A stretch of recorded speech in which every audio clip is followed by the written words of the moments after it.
Attention is in short supply these days, yet it is important to executive function, doing well in school, and overall life success.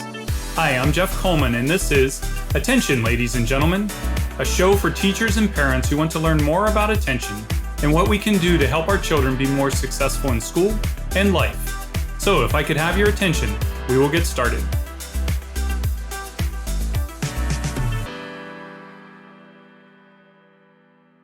Hey, before we get started today, I wanted to tell you about a fun way to train attention skills from our show's sponsor, Brainly. Where you look and where you are planning to look is where you are placing your attention. The Attention Arcade leverages this connection to train attention skills with specially designed video games that children control using only their eyes. You can learn more by going to attentionarcade.com. Welcome to Attention, ladies and gentlemen. Today I'm very excited to have Alex Deeb join us on our podcast. He is one of the founders of ClassHook, and I think it's a really different way to think about attention, why ClassHook matters in school, but that's one of the things we'll talk about. Alex, welcome. Thanks for having me, Jeff. Really excited to be here. Excited to have you. Can you just give people a little bit of background? What is ClassHook, and how did you get interested in creating it as a product for schools? Sure. ClassHook is basically a way for educators in the U.S. K-12 education system to teach using students' favorite TV shows and movies. So there's actually a lot of educational value in the shows and movies we're watching every day. But it kind of goes over our heads because we're watching for leisure. We're not looking out for what educational concept is being taught in this episode of The Simpsons or The Office or from Frozen or Sonic the Hedgehog, whatever movie or show you want to talk about. But our team actually does go through and find those educational scenes. We put it together on one platform across all different topics and subjects. We have over 20 subject areas on the platform, over 7,000 videos. On anything from physics to poetry. And then we have a discussion platform that teachers then use in the classroom to make it really easy to engage students in thoughtful conversation about this content, the TV shows and movie clips. Excellent. So this is Attention, ladies and gentlemen. So we're talking about attention here. And one of the things that came up recently when I was talking to an educator, I asked her, what does she think of is really important with attention as it relates to education, and her immediate response was engagement. And that, that's the first thing that comes to mind when I think of ClassHook, in that you are trying to find ways to engage students better in the classroom. Is that the concept behind, what you're doing with ClassHook? Yeah, exactly, Jeff. The engagement is a crucial piece of the learning Absolutely. process. And if students aren't engaged, they're not interested in learning, they're not going to learn. So how do you build that engagement in the classroom? Getting their attention is a big piece of it. And one way ClassHook supports that is, piquing students' interest at the beginning of class to get their attention, and then keeping their attention as well by tying, those educational clips into the lesson. So engagement's a big piece of what we do, and we think a lot about it. So, it's not hard to imagine that if a teacher turns on a 30-second to a minute clip from a show that kids recognize, that they'll start paying attention to that. They're, regardless of where their mind was, right before that's turned on. But how do you see, or how have teachers shared with you how they're using it in the classroom? What's the context, and what do they see work or doesn't work in terms of engaging the students? Yeah, good question. So ClassHook's used in a number of different ways. We have 9 concrete ways outlined on our website, but the first one that comes to mind, and the first one that's the most common, is as a lesson hook or an anticipatory set to get students engaged and to introduce a new topic or to introduce the topic of the lesson. So if you're talking about physics, you can use a video clip from The Simpsons or even from Family Guy to talk about gravitational pull or about acceleration and velocity and all these things. And it really gets kids curious because sometimes there's not a super clear connection between the clip and the lesson, and then the teacher has to kind of make that connection. So creating that curiosity for kids is something ClassHook really helps with. Another use case is real world application critique. So having kids compare what happens in the video with what would happen in real life. This is very applicable for science, for math, for many other things. And we all know about, like the pseudo science, the pseudo physics, the pseudo science in movies. Some of it's actually accurate. Some of it is very inaccurate. But that comparison is a fun way to get students engaged and to keep their attention throughout the lesson. So they actually talk about physics in The Simpsons. Is that, am I understanding that correctly? Because I like watching The Simpsons. I don't remember any physics in any of the episodes. Can you give us an example? I can share some scenes if you do you have any off the top of your head that you can think of?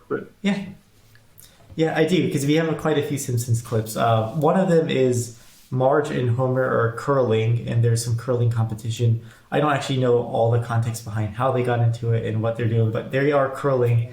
And the game curling, right? Or the sport curling? Okay. Yes, the sport curling, yes, to clarify. And they need to, they need enough, they're actually, sliding the ball on the ice. Mm-hmm. I don't know what you call the curling ball, but they're sliding the curling ball on the ice.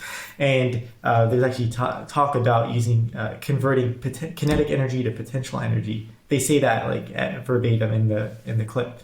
And basically that just means we need to slow it down and stop it, right? Because it's moving too fast and it's not going to hit the marker. So, he does the ridiculous Simpson stuff where the ball is sliding well beyond the ice and it goes all over the place and then somehow miraculously comes back to the ice. That part's not realistic, but the part about potential and kinetic energy is a very real concept that can get students to wonder, what do these terms actually mean? Well, and I'm sure when kids hear it in a show, it's not as boring as if the teacher just brings up that topic on the, with no context for it. They now are seeing something to connect it to, even if it's not completely accurate from a physics standpoint. Exactly. So what kind of examples have you seen where the science in a show isn't what is in real life, and are there experiments that teachers do to show what the real science behind some of this is? Great question. So I do know of a scene that where the science isn't quite right, and teachers can show. Well, let me describe that first. So there's a famous bus jumping over the gap scene. You have that in a lot of movies, but there's this movie called Speed, where the bus has no ramp at all. It just, with no ramp at all, somehow miraculously makes it over some gap. And obviously that would not work. But some students might believe it works. And I've actually talked to high school students and asked them, hey, what do you think? Some of them say, yeah, it would work. Some say, no, it would not work. And that depends on their level of understanding of physics. Right. And so, just for the record, so everyone watching and listening knows it's not going to work because the bus will just fall straight down because your horizontal acceleration, horizontal velocity doesn't affect your vertical momentum because gravity will take over. So that's a really good example of real world application critique where you're comparing, this is what's happening in the movie. What's the actual trajectory of the bus if it were to fall? Right. How fast would it be falling? You could have a whole lesson on that one short. It's like a 2.5 minute clip. You can have a whole 40-minute lesson on that to showcase the laws of physics and clarify misconceptions that students might have based on what they're seeing in popular media. Well, and I think this also has the added benefit of maybe students viewing, TV shows or movies or whatever with a little more critical eye, or at least not believing everything they see. So that's just a side benefit in addition to them learning about it. That's great. Exactly. And that goes into topics like media literacy and being critical about what media they're consuming. And there's a whole host of other tangential benefits and more explicit benefits that they can get from understanding the truth or being more critical about the media they consume. Right. That's excellent. A nice side benefit that probably you didn't think of initially when you created it, but um, Definitely not initially. great. So, in what kind of classes are they using ClassHook? Is it elementary, middle, specific topics for high school? How are they using it?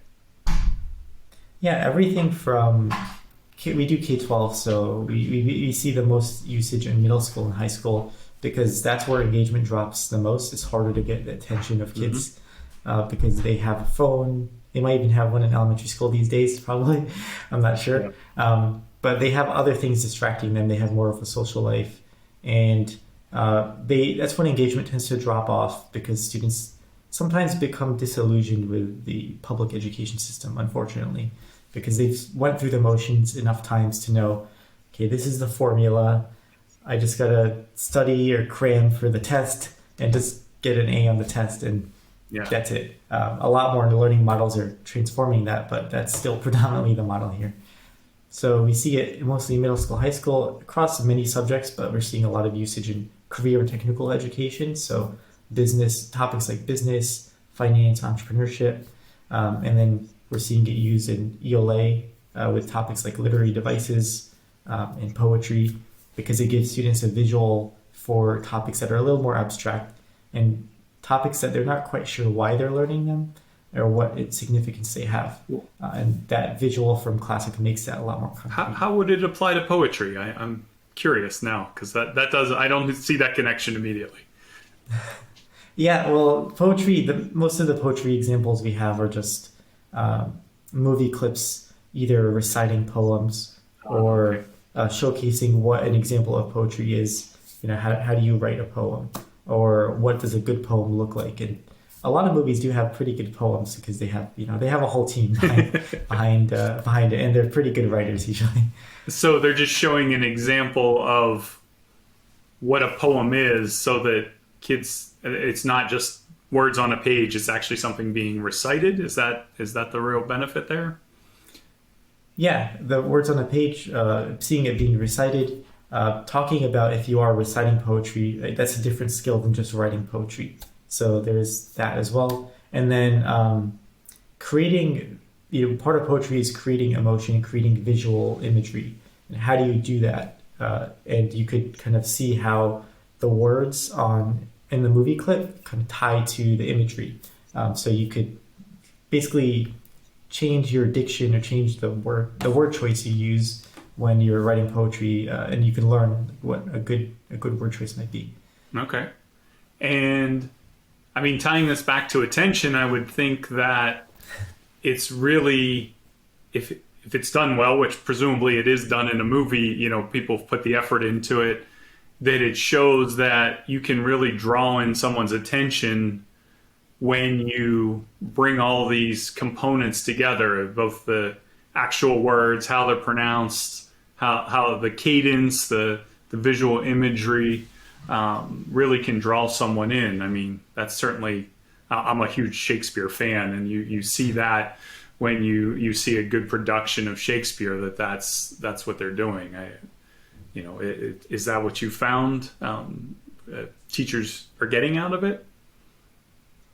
Yeah, I think, well, one thing is it's very easy to get students' attention with video in general. You just put up a video on the screen and they're instantly looking at that because that's kind of the default format that students today are used to. They're used to watching videos more than reading, like we may be, right? Or doing some other form, I don't know, audiobooks and stuff. I know podcasts are definitely picking up, and hence being on a podcast right now. Yeah. But many students, their default medium through which they engage is video. So that's going to get their attention, especially with Gen Z. And as I'm sure you know, Jeff, right, humans are just used to like movement. We're instinctively built, I guess, for lack of a better term, to look for movement because there can be a threat there. And so videos are constantly, motion picture, right? Constantly moving. There's always something new on the screen. And I think with the case with movies especially is movies kind of put us in a mode where we feel we can't change the outcome. So we just get very invested in them. I think that's why we get more invested in like a movie versus some documentary or some other form of media, because it's kind of a whole story that we can't change. So we just kind of sit back and see how it pans out. Well, that's interesting. That's probably a topic for another time, but that's really interesting. I had not thought of that concept related to movies. So yes, we absolutely movement. That's the word is salience. You know, whatever's moving is catching your attention, and you want to direct. That's one of the things when we're training attention skills. We use that to train you to either do it effectively or to choose not to, which would be inhibiting inhibiting that movement or distraction.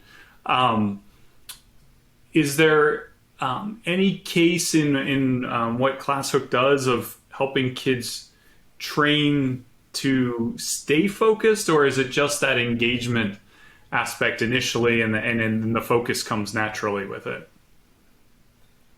I would say the focus does not come naturally. So the goal of ClassHook is to get the students' attention, Okay. and then to help the teacher create connections between their personal lives and interests, which are movies, TV shows, and such, to the curriculum. Mm-hmm. And then through that process of having a discussion based on the videos, that's kind of where the focus and engagement is more continual versus temporary. Right. Okay. And most of the clips you're showing are actually pretty short, right? I mean, they're under 2 minutes. So it's still up to the teacher to make that connection. It's not like the video is in place of the class. Yeah, they're 1 to 5 minutes in length. They're short, straight to the point, no filler content that you would get from showing a whole movie in class. Right. Okay. And yeah, how would if we have educators listening to this, if they're interested in learning more about ClassHook, where can they do that? Yeah, you can go to classhook.com. The word is class and then hook, just put together. You could also type movie clips for education. Will probably come up one of the first results on Google, if that's easier for you. Excellent. And is there a free trial or anything that they can do? Yeah, it's free to sign up and use ClassHook. We have some more advanced search and discovery features for engaging with your students, like live discussions, vocabulary finder, and fewer limits on all of the other freemium features. But you can come on ClassHook, start using it today. It takes a minute to sign up, less than a minute to sign up. Excellent. And it sounds like it can really bring us a classroom of students into the topic that you want to focus on that day. So, I could see that being a very powerful tool for teachers.